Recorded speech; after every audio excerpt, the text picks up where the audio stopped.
आप सभी को मेरा नमस्कार। क्लास 10 वीकली प्रैक्टिस शीट 11 जिसमें mineral resource, environment crisis, pollution, इसके बारे में आएंगे हमारे क्वेश्चंस। क्वेश्चन नंबर फर्स्ट पे की बात करते हैं। कहते हैं which are the resources that are considered as a free gift of nature. कौन से रिसोर्सेज हैं जिन्हें as a gift, free gift of nature माना जाता है और हमारी ज़िंदगी का एक इंटरनल पार्ट है।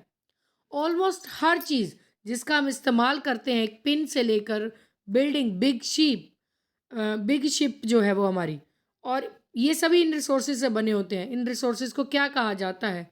ऑर्गेनिक, मिनरल्स, इनऑर्गेनिक या फिर ऑल ऑफ द अबव। इसका आंसर आ जाएगा option number 2, minerals. Second question पर चलते हैं। सेकंड क्वेश्चन में कहता है, दो स्टेटमेंट है।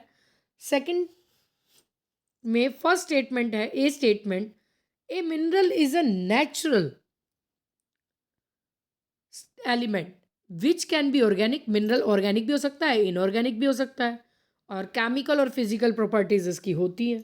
हाँ सही है, बिल्कुल सही बात कही है।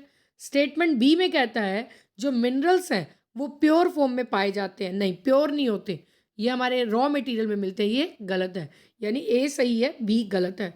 तो इसके अकॉर्डिंग ऑप्शन नंबर 1 जो है वो हमारा आंसर रहेगा। नेक्स्ट क्वेश्चन नंबर थर्ड, जो शेडेड एरिया है, ये मैप में एक शेडेड एरिया दिया हुआ है आपको, जहां पर मोस्ट एक्सपेंसिव मेटल जो है वो पाई जाती है। तो ये कौन सी स्टेट है? महाराष्ट्र, मध्य प्रदेश, तेलंगाना या फिर कर्नाटका? ये जो है कर्नाटका है।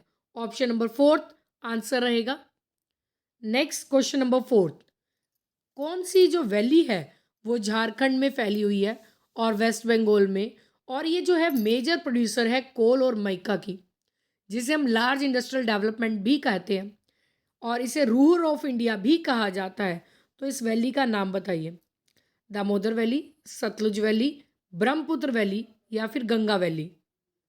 फोर्थ का जो हमारा आंसर रहेगा वो फर्स्ट रहेगा, दामोदर वैली। नेक्स्ट चलते हैं क्वेश्चन नंबर फिफ्थ। कहते हैं कुछ इंटरनेशनल जियोलॉजिकल ऑर्गेनाइजेशन जो है इंडिया में, वो मकराना मार्बल के लिए हैं as a global heritage stone. ये जो मार्बल है इसका इस्तेमाल किया गया था ताजमहल को बनाने के लिए। International union of geological science, international science council, national union of geological science, none of these. इसका जो आंसर रहेगा वो फर्स्ट रहेगा, international union of geological science. Next कहता है question number 6, among the following in which, कौन सी, India की कौन सी वैली में क्रूड ऑयल सबसे पहले पाया गया था? 1 Ganga valley, 2 Narmada valley, third Brahmaputra valley, fourth Kaveri valley? इसका जो आंसर रहेगा वो थर्ड रहेगा, ब्रह्मपुत्र वैली। नेक्स्ट क्वेश्चन पर चलते हैं। क्वेश्चन नंबर 7, जो टीचर क्लास में पढ़ा रहा है वो कहते हैं कि जो इंडस्ट्रीज हैं वो बैकबोन है हमारे देश की इकोनॉमी की, और जो एनर्जी रिसोर्सेज हैं वो इंडस्ट्रीज को चलाने के लिए चाहिए। और जो नेचर पे बेस्ड मिनरल्स हैं, एनर्जी रिसोर्सेज हैं, उन्हें दो ग्रुप्स में डिवाइड किया गया है, कन्वेक्शनल और नॉन कन्वेक्शनल। कौन से सोर्सेज नॉन कन्वेक्शनल में इंक्लूड नहीं है? नॉट पूछा। जियोथर्मल, टाइडल, विंड या फिर नेचुरल गैस? इसका आंसर आ जाएगा option number fourth, natural gas. Next question, question number 8, कहता है ये पिक्चर आपके सामने दी गई है तो कौन सा एनर्जी रिसोर्स है? जियोथर्मल है, टाइडल है, विंड है या नन है? 8th का हमारा जो आंसर रहेगा वो फर्स्ट, ये जियोथर्मल एनर्जी का प्लांट है। नेक्स्ट क्वेश्चन 9, कहता है कौन सी गैस जो है वो क्लाइमेट चेंज के लिए रिस्पॉन्सिबल है? ऑक्सीजन, नाइट्रोजन, कार्बन डाइऑक्साइड या फिर आर्गन? इसका रहेगा option number third, carbon dioxide. Next चलते हैं क्वेश्चन नंबर 10th पर। कहता है कि ये आपको शेडेड एरिया दिया हुआ है मैप में, जो बायोडाइवर्सिटी जोन है, तो ये क्या नाम से जाना जाता है? Semi arid, Himalayan region, desert region या फिर डेक्कन पेनिनसुलर रीजन? इसका आंसर रहेगा थर्ड, राजस्थान है, राजस्थान में डेजर्ट एरिया, तो डेजर्ट रीजन इसका आंसर रहेगा। नेक्स्ट क्वेश्चन नंबर 11, ये जो मैप है इसमें एक नेशनल पार्क लोकेट किया गया है उत्तराखंड में, तो इसका नाम बताना है। Jim Corbett, Kanchenjunga, Kanha national park, Ranthambore. तो बताइए 11th का जो क्या रहेगा आंसर? 11th का आंसर रहेगा Jim Corbett national park. Next चलते हैं क्वेश्चन नंबर 12 पर। जो फिश है वो पुरानी टीथी सी में पाई जाती हैं। जब टीथी सी सूख गया था 50 मिलियन ईयर एगो, ये जो फिश थी इन्होंने made the river its habitat, यानी अपने रहने के लिए नदियों को अपना घर बना लिया।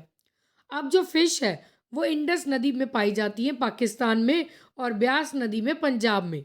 ये जो फिश है इन्होंने अपनी ज़िंदगी जो है अपनी मडी रिवर में बिताई और फंक्शनली ब्लाइंड है। क्या आप बता सकते हैं कौन सी फिश है? Indus dolphin fish, shark, well या फिर all of the above? 12th का आंसर रहेगा first, Indus dolphin fish.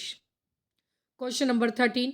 Air pollution जो है वो ह्यूमन इफेक्ट हेल्थ को कहते हैं कि बैडली इफेक्ट नहीं करता, बल्कि प्रूव करता है कि very fatal for animals, birds, flowers, plants, building, atmosphere.